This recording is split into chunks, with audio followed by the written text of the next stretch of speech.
সবাইকে জয় যিশু। আমাদের মহান প্রেমময় পিতা প্রভু যীশু খ্রিস্টের নামে আমি আপনাদের সবাইকে স্বাগত জানাই। আসুন আমরা ঈশ্বরকে ধন্যবাদ দিই এবং তার চরণে উপস্থিত হয়েছি, তাই তার কাছে আমাদের নিজেদের হৃদয়কে সমর্পণ করি। আসুন আমরা আজকে রাত্রিতে ঈশ্বরের বাক্য পাঠ করি। আমি আজকে পাঠ করব হিতোপদেশ তার 22 অধ্যায় 1 থেকে 16 পদ পর্যন্ত আমি পাঠ করব। প্রচুর ধন অপেক্ষা সুখ্যাতি বরণীয়, রৌপ্য ও সুবর্ণ অপেক্ষা প্রসন্নতা ভালো। ধনবান ও দরিদ্র একত্র মিলে সদাপ্রভু তাহাদের উভয়ের নির্মাতা। সতর্ক লোক বিপদ দেখে আপনাকে লুকায়, কিন্তু অবোধ লোকেরা অগ্রে গিয়া দণ্ড পায়। নম্রতার ও সদাপ্রভুর ভয়ের পুরস্কার ধন সম্মান ও জীবন। কুটিল ব্যক্তির পথে কণ্টক ও ফাঁদ থাকে, যে আপন প্রাণ রক্ষা করে সে তাহাদের হইতে দূরে থাকিবে। বালককে তার গন্তব্য পথানুরূপ শিক্ষা দেও, সে প্রাচীন হইলেও তাহা ছাড়িবে না। ধনবান দরিদ্রগণের উপরে কর্তৃত্ব করে, আর ঋণী মহাজনের দাস হয়। যে অধর্ম বীজ বুনে সে দুর্গতি শস্য আটিবে, আর তাহার কোপের দণ্ড লোপ পাইবে। সুনয়ন ব্যক্তি আশীর্বাদ যুক্ত হইবে, কারণ সে দিনহীন লোককে আপন খাদ্যের অংশ দেয়। নিন্দককে তাড়াইয়া দাও, বিবাদ বাইরে যাইবে, বিরোধ ও অবমাননা ঘুচিবে। যে হৃদয়ের সুচিতা ভালোবাসে, তাহার কণ্ঠে অনুগ্রহ থাকে, রাজা তাহার বন্ধু হন। সদাপ্রভুর চক্ষু জ্ঞানবানকে রক্ষা করে, আর তিনি বিশ্বাসঘাতকের কথা উল্টাইয়া ফেলেন। অলস বলে বাইরে সিংহ আছে, চৌরাস্তায় গেলে আমি মারা পড়িব। পরকীয়া স্ত্রীর মুখ গভীর খাদ, সদাপ্রভুর ক্রোধপাত্রই তাহার মধ্যে পড়িবে। বালকের হৃদয়ে অজ্ঞানতা বাঁধা থাকে, কিন্তু শাসনদণ্ড তা তাড়াইয়া দিবে। নিজের ধন বৃদ্ধির জন্য যে দরিদ্রের প্রতি উপদ্রব করে, আর যে ধনবানকে দান করে, উভয়েরই অভাব ঘটে। আমেন। ঈশ্বর তার আপন বাক্যে আমাদের প্রত্যেকে আশীর্বাদ করুন। আসুন আমরা ঈশ্বরের বাক্য থেকে দেখি একটুখানি। অর্থাৎ এখানে এক পদে বলা হয়েছে যে প্রচুর ধন অপেক্ষা সুখ্যাতি বরণীয়, রৌপ্য ও সুবর্ণ অপেক্ষা প্রসন্নতা ভালো। অর্থাৎ আমাদের জীবনে আমরা মানুষ দুই কারণে বিখ্যাত হয়, দুই কারণে মানুষ লোককে মনে রাখে।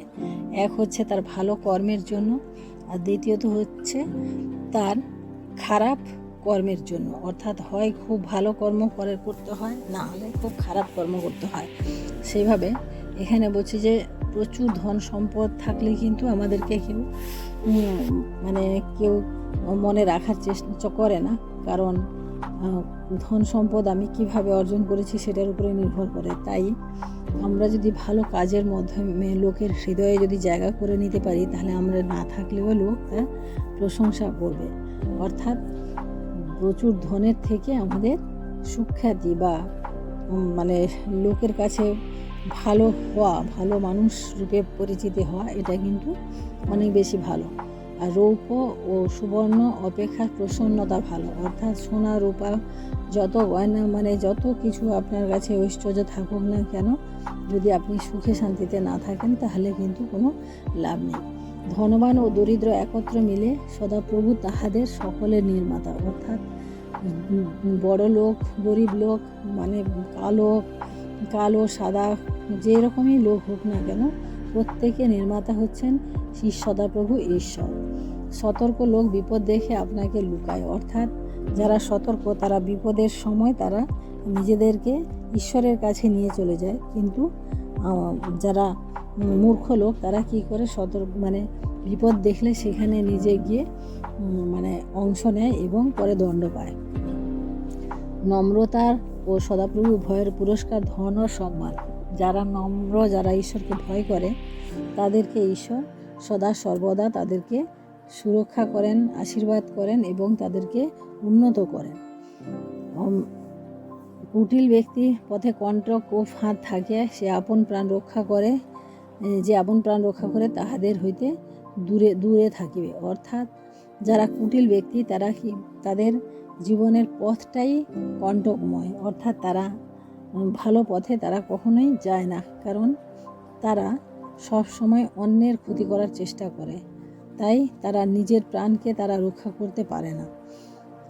বালককে গন্তব্য পথ অনুসারে শিক্ষা দাও, সে প্রাচীন হইলেও তাহা ছাড়িবে না। অর্থাৎ ছোট্ট থেকে বাচ্চাকে যেভাবে আমরা শিক্ষা দেব, সেই শিক্ষা সে কিন্তু বৃদ্ধ বয়স পর্যন্ত নিয়ে চলবে।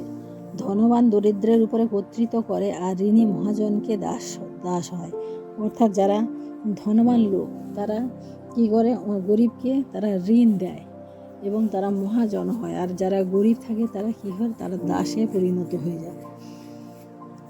যে অধর্ম বীজ বুনে সে দুর্গতি শস্য কাটিবে, আর তাহার কোপের দণ্ড লোপ পাইবে। অর্থাৎ যারা অধর্মী যারা অন্যায় বরাবর করে যায় তাদেরকে বলছে যে দুর্গতি শস্য, ওদের কখনোই তারা ভালো হবে না, বা কখনোই তারা শান্তিতে বসবাস করতে পারবে না। সুনয়ন ব্যক্তি আশীর্বাদ যুক্ত, অর্থাৎ আমাদের হৃদয়ের আয়না হচ্ছে আমাদের চোখ, অর্থাৎ আমাদের চোখই বলে দেয় যে আমাদের মন কেমন বা স্বভাব কেমন আমরা বুঝতে পারি। তাই যে ব্যক্তি সুনয়ন অর্থাৎ যার ভালো হৃদয়ে, তাদের চোখই বলে দেয়, অর্থাৎ সেই সমস্ত ব্যক্তি অন্যের উপকার করণার্থে নিজেদেরকে বিলিয়ে দেয়। নিন্দকে তাড়াইয়া দাও, বিবাদ বাহিরে যাইবে, বিরোধ ও অবমাননা ঘুচিবে। অর্থাৎ যারা নিন্দা করে চর্চা করে তাদের থেকে যদি আমরা দূরে থাকি তাহলে আমরা বিবাদে পড়ব না, তাহলে আমরা শান্তিতে থাকতে পারব। যে হৃদয়ের সুচিতা ভালোবাসে তাহার ওষ্ঠে অনুগ্রহ থাকে, রাজা তাহার বন্ধু হন। অর্থাৎ যারা হৃদয়ে সূচি, যারা হৃদয়ে নম্র, যারা হৃদয়ে ঈশ্বর ভয়শীল, তাদের কি বলছে, তারা অনুগ্রহ তাদের পরে থাকে এবং তারা রাজার বন্ধু হয়, অর্থাৎ তারা ঈশ্বরের বন্ধু হয়। সদাপ্রভুর চক্ষু জ্ঞানবানকে রক্ষা করে, কিন্তু তিনি বিশ্বাসঘাতকের কথা উল্টাইয়া দেন। অর্থাৎ যারা ঈশ্বরে ভয়শীল, যারা ঈশ্বরের জ্ঞানে বৃদ্ধি হয়, সেই সমস্ত মানুষকে কী বলে, সদাপ্রভু রক্ষা করেন। কিন্তু যারা বিশ্বাসঘাতক, যারা ঈশ্বরের বাক্য মেনে চলে না, যারা ঈশ্বরের পথে চলে না, তাদেরকে তিনি বলছে উল্টাইয়া দেন, তাদের সেই রকম দণ্ড তিনি দিয়ে থাকেন। অলস বলে বাইরে সিংহ আছে, চৌরাস্তায় গেলে মারা পড়িব। অর্থাৎ অলস যারা, তারা সব সময় বাহানা দেখায়, তাদের জীবনে একটাই উদ্দেশ্য থাকে যে তারা কোনো কিছু বাহানা করে পরিস্থিতি থেকে তারা বেরিয়ে আসে এবং পরিস্থিতির সাথে তারা লড়তে পারে না। পরকীয়া স্ত্রীদের মুখ গভীর খাত, সদাপ্রভু ক্রোধ মাত্রই তাহার উপরে পড়িবে। অর্থাৎ যারা পরকীয়া, অন্যের স্ত্রীর উপরে লোভ করে, অন্যের স্ত্রীর সঙ্গে যারা সম্পর্ক করে, এখানে বলা হচ্ছে যে তারা কখনোই ঈশ্বরের ক্রোধ থেকে তারা বঞ্চিত হবে না, তারা ঈশ্বরের ক্রোধের পাত্র, কারণ ঈশ্বর পরকীয়া স্ত্রী ব্যাপারটা তিনি ঘৃণা করেন। বালকের হৃদয়ে অজ্ঞানতা বাঁধা থাকে, কিন্তু শাসনদণ্ড তাহা তাড়াইয়া দিবে। অর্থাৎ বালক যদি অজ্ঞান হয়, অর্থাৎ কথা না শুনে বা অন্যায় করে, সেক্ষেত্রে যে শাসনদণ্ড, অর্থাৎ তাদেরকে শাসন করে হলেও তাদেরকে ঠিক পথে আনতে হয়।